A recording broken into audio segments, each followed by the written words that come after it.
শ্রীমদ্ ভাগবতের শেষ পর্যায়ে সুত গোস্বামী পাদ বলছেন, কলিমল সংহতি কালন। কলির মলকে ধৌত করে, বিনাশ করে, এমন শ্রীমদ্ ভাগবতের কথা। আমরা কলিকালের জীব, কলি মল দ্বারা আক্রান্ত জীব। হৃদয়ের বাইরে এবং ভেতরে অনেক প্রকার অনর্থ, পাপ, পঙ্কিলতা, মল আমাদেরকে আশ্রয় করে রয়েছে। এটা আমাদের সহজাত, এটা আমাদের নিত্য সঙ্গী হয়ে রয়েছে আমাদের কাছে। বহির্জগতের পরিবেশ তথেই বচ, এর মধ্যে থেকে এই সব মলকে নিয়ে হরি চর্চা করা, হরি ভজন করা, হরি সেবন করা, হরির ভজনের পথে এগিয়ে যাওয়া বড় কঠিন। তার মধ্যেই আশার আলো। গ্রন্থরাজ শ্রীমদ্ ভাগবত শ্রীকৃষ্ণই পরিবর্তিত রূপে আমাদের কাছে আবির্ভূত হয়েছেন। পুরাণ আর্ক অধুনা উদিত, পুরাণ রূপ সূর্য আমাদের কাছে উদিত হয়েছে। কলিমল সংহতি কালন অখিলেশ হরি ইতরত্র ন গৃহতে ঝবিক্ষ্ণ। কলির মল বিনাশকারী হরিকথা বা হরিচর্চা, সেই হরিচর্চা সর্বত্র গীত হয় নাই। বেদ, উপনিষদ, পুরাণ আদি বহু শাস্ত্র ভাণ্ডার আমাদের কাছে রয়েছে। বৈদিক ভারতবর্ষের মানুষ হয়ে জন্মগ্রহণ করে আমাদের সেই সকল গ্রন্থের সংস্পর্শে আসার সৌভাগ্য হয়েছে। কিন্তু শাস্ত্র সিন্ধু সম, এত তার উপদেশ, এত তার বিধি, এত তার গল্পের ছলে উপদেশ প্রথা, সার সংগ্রহ করে অল্পায়ু জীব আমরা সার সংগ্রহ করে জীবনকে শুদ্ধ পথে এগিয়ে নেওয়ার ক্ষমতা আমাদের কম, সময় আমাদের কম। হরি গ্রন্থরূপে অবতীর্ণ হয়ে, কথা রূপে অবতীর্ণ হয়ে পরিকীর্তিত হয়েছেন। প্রতি পদে পদে হরির বর্ণন রয়েছে, হরির কথা সমন্বিত গ্রন্থ, হরির গুণ সমন্বিত গ্রন্থ রূপে অবতীর্ণ হয়েছেন।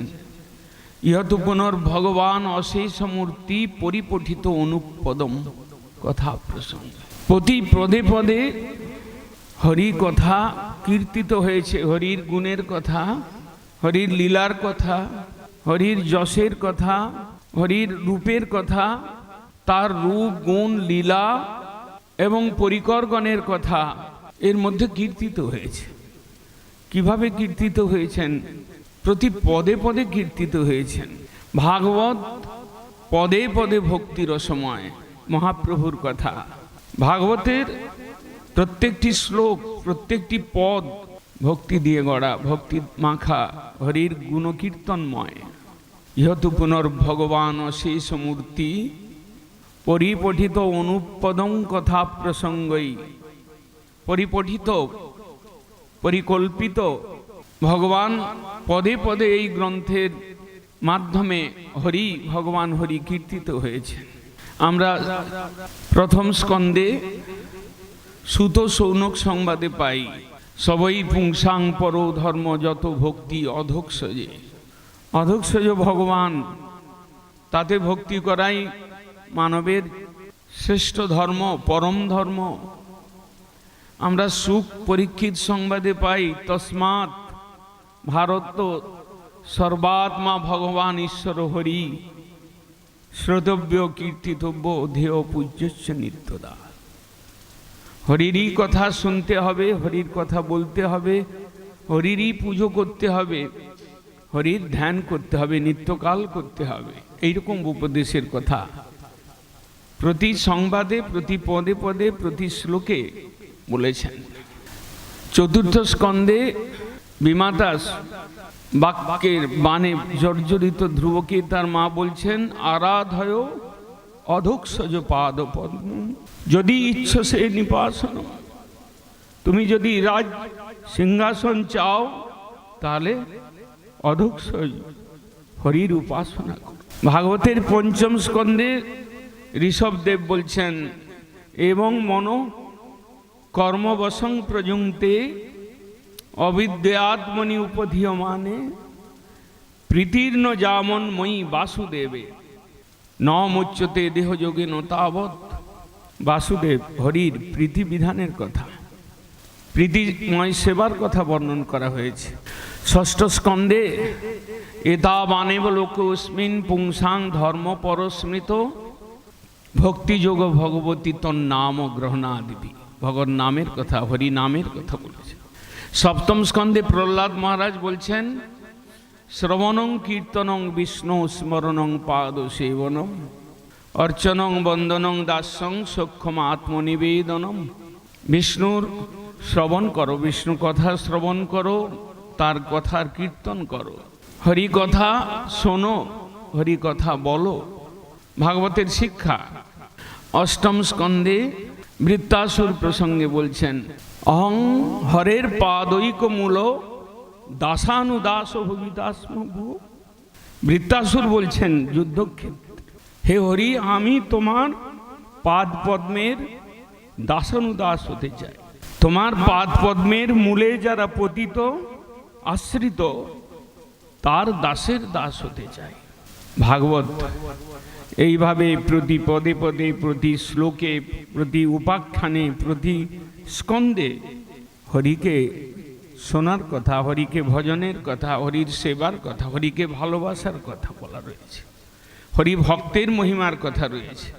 নবম স্কন্ধে অম্বরীশ মহারাজ প্রসঙ্গে বলছেন নারায়ণা পরা সর্বে ন কুতশ্চ ন বিভ্রতি স্বর্গ অপবর্গ নরকুশী তুল্যার্থদর্শিন। শ্রীমদ্ ভাগবত দশম স্কন্ধ প্রফুল্ল, কৃষ্ণের প্রফুল্ল বদন কমল, কৃষ্ণের লীলা বাল্যলীলা থেকে শুরু করে কৃষ্ণের সম্পূর্ণ লীলা বিস্তৃত রূপে বর্ণিত হয়েছে শ্রীমদ্ ভাগবতে। একাদশ স্কন্ধে কৃষ্ণ উদ্ধবকে লক্ষ্য করে বিশাল জ্ঞানের ভাণ্ডার দিয়েছেন। কর্মজ্ঞানের বাহবা দিয়ে, উৎসাহ দিয়ে যেমন শ্রীমদ্ ভাগবত গীতা রচিত হয়েছে, তার উপরের কথা উদ্ধব গীতা, বিশাল ভক্তিময় জ্ঞানের ভাণ্ডার কৃষ্ণ প্রকাশ করেছেন। এইভাবে দ্বাদশ স্কন্ধে শ্রীমদ্ ভাগবতের মহিমা সুত গোস্বামীপাদ বর্ণন করে ভাগবত সমাপ্ত করেছেন। শ্রী চৈতন্যদেব তিনি লীলা প্রসঙ্গে বাল্যকালে তার রুচি পরীক্ষায় তিনি ভাগবতকে আলিঙ্গন করেছেন। নবদ্বীপ লীলায় দেবানন্দ পণ্ডিতকে শাসন করেছেন ভাগবতের বিষয়ে, এবং তিনি পরবর্তীকালে শ্রীমদ্ ভাগবতকে সামনে রেখে ভাগবত ধর্মের প্রচার করেছেন। আমাদের গুরুবর্গ জগন্নাথ দাস বাবাজি মহারাজ কোন সময় কাটোয়ার এক ব্রাহ্মণ সুকণ্ঠ গায়ক পাঠক, তিনি বৃন্দাবনে ভাগবত কথা বলতেন। জগন্নাথ দাস বাবাজি মহারাজের কিছু সতীর্থ তাকে প্রার্থনা করলেন যে এইরকম একজন ভাগবত পাঠক এসেছেন, আপনি ভাগবত পাঠ শুনতে ভালোবাসেন, চলুন। জগন্নাথ দাস বাবাজি মহারাজ প্রত্যাখ্যান করলেন, বললেন কৃষ্ণ স্বয়ং গ্রন্থরূপে রয়েছে, তাকে নিয়ে যারা ব্যবসা করে তার কাছে হরিকথা শুনতে হয় না, ভাগবত কথা শুনতে হয় না, গেলেন না। পরবর্তীকালে তার সঙ্গীরা যখন সঙ্গীদের মুখে সেই পাঠক এই কথাগুলো শুনলেন, তিনি নিজেকে নামাপরাধী ভেবে তিনি ভাগবত পাঠ করাই বন্ধ করলেন। মহাজনের শুভ দৃষ্টিতে এটাই হয়। আমরা ভাগবত শ্রবণ করছি, সত্যকারের শ্রবণ করলে, আদরের সঙ্গে প্রীতির সঙ্গে শ্রবণ করলে আমাদের জীবন আর মায়ানুগামী হয় না, ভোগানুগামী আমরা থাকতে পারি না। নাহলে প্রত্যেক বৎসর ভাগবত শুনবো আর প্রত্যেক বৎসরই